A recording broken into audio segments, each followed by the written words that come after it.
Hello friends, आज का हमारा टॉपिक है catalase enzyme and catalase test. Catalase test से पहले हमें कैटालेज एंजाइम के बारे में पता होना चाहिए। तो चलिए शुरू करते हैं। कैटालेज एक एंजाइम है जो कि प्रोड्यूस्ड होता है हमारे लिविंग प्लांट्स, एनिमल्स और बैक्टीरिया की कुछ स्पीशीज़ में, मतलब ह्यूमन बींग्स में भी वो प्रोड्यूस होता है। और वो एरोबिक के साथ साथ फैकल्टेटिव एनारोबिक माइक्रो ऑर्गेनिज्म में भी प्रेजेंट होता है। चलिए जानते हैं कैटालेज एंजाइम की वर्किंग।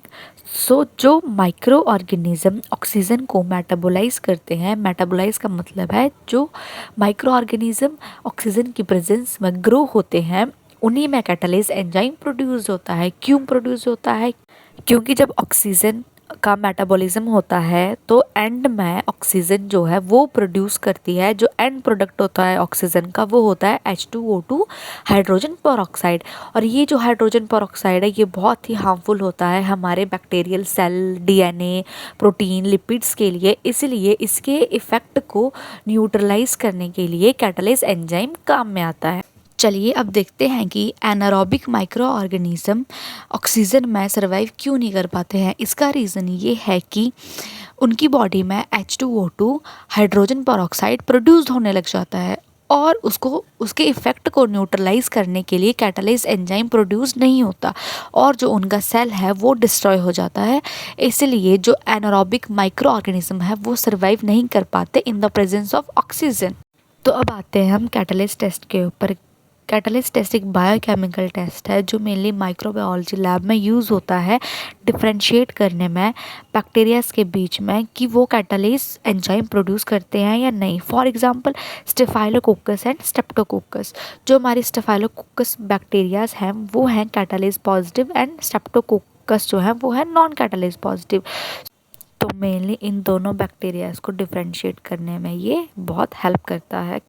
अब हम बात करते हैं प्रिंसिपल की। जो कैटालेज एंजाइम है वो एंजाइमेटिक ब्रेकडाउन करता है हाइड्रोजन पेरोक्साइड का और एंड में हमें मिलता है H2O and O2, water and oxygen. तो हम दो तरह से कैटालिस्ट टेस्ट को परफॉर्म कर सकते हैं लेबोरेटरीज में। पहला है स्लाइड मेथड एंड दूसरा है ट्यूब मेथड।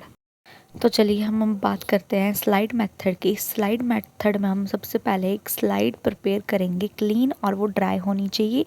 उसके बाद हम उसमें बैक्टीरिया की जो कॉलोनीज़ हमने कल्चर की हुई हैं 18 से 24 घंटे पहले, उसमें से हम कॉलोनीज पिक करेंगे विद इनोकुलेटिंग लूप और वुडन प्लास्टिक स्टिक से भी हम कर सकते हैं।